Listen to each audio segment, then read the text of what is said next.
네, KBS 뉴스 유튜브 채널 구독자 여러분 안녕하십니까? 남북해설 김철민 기자입니다. 요즘 우리 사회에 불특정 다수를 대상으로 한 살인 예고 범죄 그리고 무차별 흉기 난동 이런 이제 범죄들이 계속 벌어지고 있어서 많은 사람들이 불안해하고 있죠. 대낮에도 공공장소에 다니기가 불안하다 이런 분들이 많은데요. 일부는 조현병 환자들이 일으키는 범죄일 수도 있고 또 아니면 우리 사회에 불만을 갖고 있는 분들의 분노가 이제 일시적으로 표출이 돼서 이런 범죄가 벌어질 수 있는 건데 이런 일들이 북한에서도 벌어질 수 있는지 오늘도 김주성 작가님 모시고 썰을 풀어보도록 하겠습니다. 김 작가님 안녕하세요. 안녕하십니까. 제가 말씀드린 대로 이런 무차별 흉기 난동, 불특정 다수를 대상으로 한 이런 이제 분노형 범죄인데 이런 게 북한에서도 가능한가요? 저는 거의 거기서 한 33년 정도 살았거든요. 예. 북한에서 그런 걸 기억이 안 나요. 근데 다만 패싸움을 하거나 군인들이 가끔 찍고 거리에서 식당 안에서라든가 역사 안에서라든가 이렇게 난동을 피우는 건 많이 봤어요. 그럼 사회가 구조적으로 그런 무차별 흉기 난동이라든지 불특정 다수를 대상으로 한 폭력이라든지 이런 게 구조적으로 발생할 수가 없는 사회인가요? 그렇죠. 워낙에 또 이게 조직 생활을 한다 해서 사람들이 다 이게 정치 조직으로 행정 조직뿐이 아니라 정치 조직으로 또 묶어놨지 않습니까? 이렇게 계속 이중 통제를 받고 있는 상황이고 그다음에 다 그냥 뭘 보면 뭔가 부족한 것 때문에 뭐가 일이 나고 싸움이 나고 그러지. 그 나머지는 그렇게 일어날 수 없는 구조죠. 그러니까 일단 그래서 오늘 화제로 될 이야기가 그거지 않습니까? 그러니까 정신이 나가지 않는 이상은 그런 범죄를 저지르지 않는다. 북한에도 그런 정신병원이라든지 이런 게 있나요? 있죠. 당연히 있죠. 그 체제에서 머리가 이상해지지 않는 사람이 전혀 없다는 건 말이 안 되는 거고. 그래서 근데 일단은 지네는 선전을 할 때는 늘 그러잖아요. 이 세상에서 지상 낙원과 같은 사회주의 체제내 사회주의 제도의 우월성이 어쩌고 저쩌고. 그러니까 일단 그런 이야기를 해놨기 때문에 그 안에 그 제도 안에서는 그런 이상한 환자가 생기거나 이렇게 우리처럼 장애인이 생기거나 하는 거는 그건 또 어찌 보면 대외적으로 뭔가 권위를 훼손시킨다면 이렇게 평가하기 때문에 철저하게 관리하고 있죠. 그래서 일단 우리는 정신과라는 게 있잖아요. 그렇죠. 정신병원도 있고 있는데 북한은 그거를 정신자를 빼고 49호라고 표현. 49호. 49호 병원이라고 해서 별개 병원이 있어요. 그러니까 외부 사람들이 국내 사람들은 알지만 남한에서나 외국 사람들 오면 49호 병원 하면 그냥 무슨 병원인가 보다 이렇게 생각을 하잖아요. 큰 병원, 더 이상급 그런 병원들에는 49호 예방과라는 이런 과들이 있어요. 그런데 49호 병원이나 49호과에 가는 사람들은 어떤 사람들이? 남한은 절대 항생제 주사를 웬만해서는 안 놔주지 않습니까? 북한은 그냥 페니실린이에요. 그러다 보니까 애들이 그 페니실린을 너무 어릴 때 많이 맞아서 그것 때문에 이렇게 농아가 되거나 기가 몰거나 이런 부작용 현상이 많았어요. 뭔가 이게 장애가 생겼거나 그다음에 정신 이상이 오는 거죠. 그런 사람도 많았습니다. 학자인데 뭔가를 연구하다가 이게 맞는데라고 했는데 당국에서는 너 그거는 안 돼. 그러니까 학자의 양심으로서 이건 맞는데 왜 안 된다는 거지? 이런 학구적인 고민을 하다가 머리 돈 사람도 있고 그다음에 잘 나가다가 공부도 열심히 하고 잘하고 사회적 지위도 앞으로 출세하겠다고 했는데 아버지의 실언 때문에 온 가족이 연좌제가 돼가지고 도시에서 쫓겨나서 농촌에 갔어요. 그 자식이 머리가 돈다거나 이런 사람들이 많죠. 49호 환자들을 왜 견제를 하냐면요, 당국이. 길거리 다니면서 쭝얼쭝얼 한국에서도 그런 분을 혼잣말 계속 하는 분 봤는데 그 혼잣말의 내용이 막말을 하는 거죠. 김일성이가 정치를 어떻게 했길래 어쩌고 저쩌고 이러다 보니까 큰 변이잖아요. 그 49호 환자라고 하는 정신 이상 환자들을 그냥 방치해두면은 무슨 말이 나올지 모르니까. 그런 사람들 이제 49호 병원에 가는데 그럼 49호 병원에 가면은 어떻게 관리가 되나요? 갔다가 완치돼서 나온 환자가 없는 거예요. 가면 그냥 영원히 끝나요. 영원히 격리되는 건가요? 강제 수용해서 격리시킨다는 건데 그렇죠, 그렇죠. 정신조현병도 이 약물로 이게 완화시키고 치료가 가능한데 그게 안 된다는 북한이 그런 약물이 어디 있습니까? 다 도시를 벗어난 외곽에, 생각에 외곽에 그것도 산속에 예. 안 보여요. 음. 예, 일종의 그러니까 수용소 같은 개념. 수용소죠. 이거 수용소고 뭐 일단 뭐 치료 방법도 뭐 안에 보면은 뭐 기고만장합니다. 그러니까 거기에 제 지인 하나도 우사를 하다가 예. 뭐 앞으로 출세를 한 뭐 과장이 된대, 부장이 된대 뭐 이러면서 거기를 한번 어쩔 수 없이 경력을 쌓는다고 거기를 가야 된다 해서 갔어요. 예. 뭐 거의 때리고요. 어떤 환자들. 거요? 그 안에 이렇게 권봉 같은 거로 예. 말 안 듣는 막 때리고. 때리고 그렇죠. 왜 막 소리치고 하잖아요. 그리고 그 안에 대해서 그다음에 옷도 특이한 옷이 있대요. 이거 도무지 이게 뭐 발버둥 치면 또 그런 환자들은 힘이 어마무시하게 세대요. 예, 강담을 못 한다 그러더라고. 그러니까 어떤 때는 뭐 그냥 그 주사 빡 꽂아서 예. 예. 진정제. 예, 모르핀인지 뭔지 모르겠는데 그런 거 놔서 그다음에 잠재우고 예. 잠재웠다가도 뭐 약 효과도 뭐 그렇게 뭐 잘 안 듣는지 팔소매가 이렇게 긴 거. 구속복이라고 예, 하죠. 예, 예. 예. 국어 입혀가 좀 묶어놓고 막 이렇게.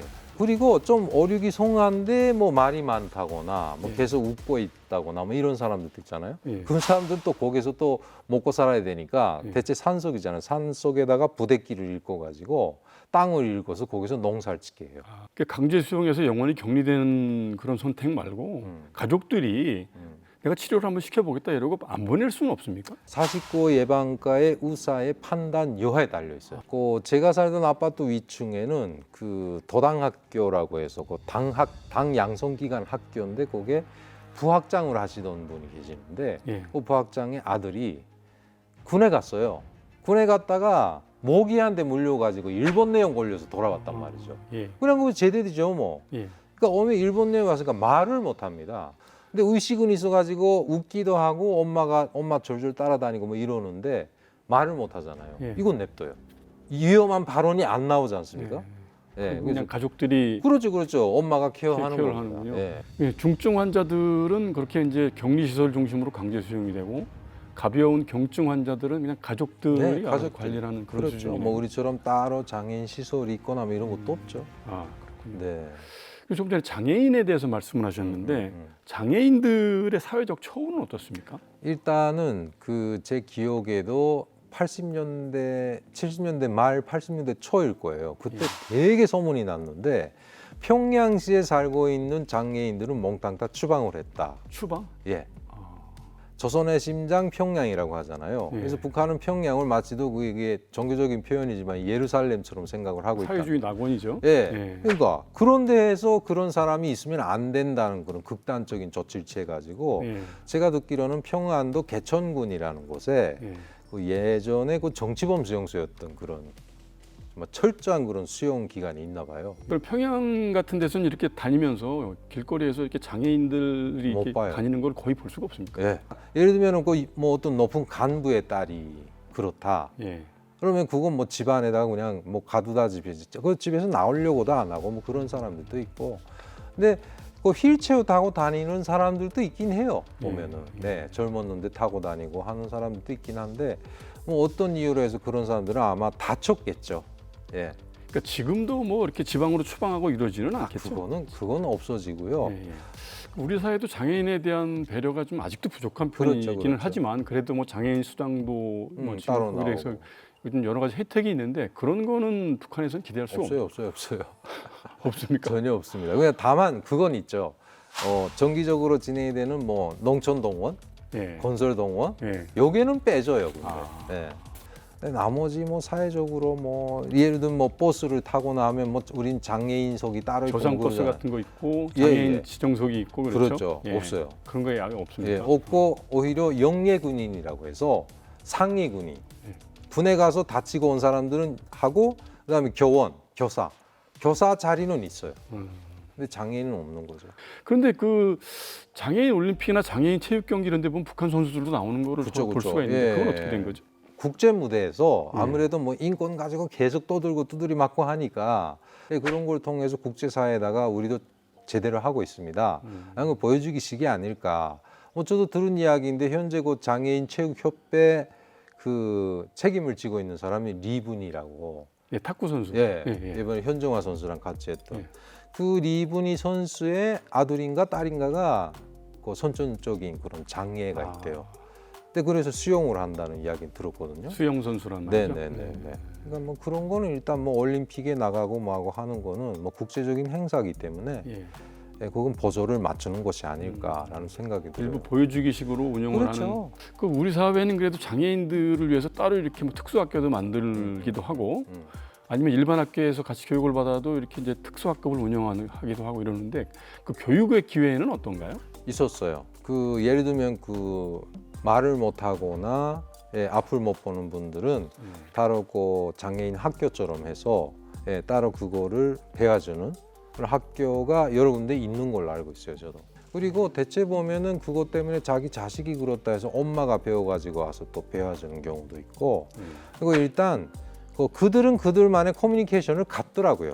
위에서 지시를 해서 너네끼리 모여서 해라 뭐 이런 게 아닌데 먼저 뭐 내가 알고 있다. 근데 똑같이 앞을 못 본다 하면은 가서 알아가지고 거기에 가서 같이 자기가 또 배워주기도 하고 배우기도 하고 뭐 이렇게 서로 예, 오작가작 하는 것 같더라고요. 보니까. 장사를 다녀요. 장사를. 예.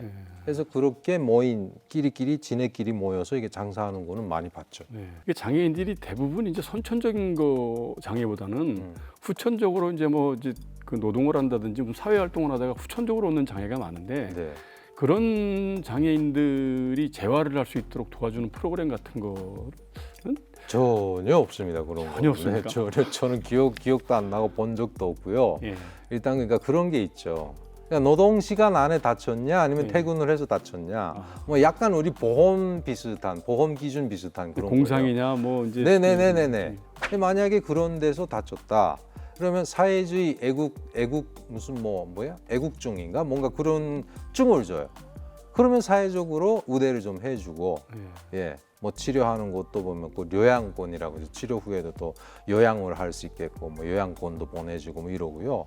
전체적으로 그 이제 북한 사회에서 이 아직도 이 약자에 대한 배려가 굉장히 이제 거의 뭐 없다시피 하다는 그렇죠. 걸 이제 느낄 수가 있는데 그렇게 남한하고 이렇게 비교를 해볼 때 좀 뭐 그래도 좀 낫다 싶은 거 이런 건 없을까요? 다만 그 주민들 간의 그런 소통이라고 할까요? 예.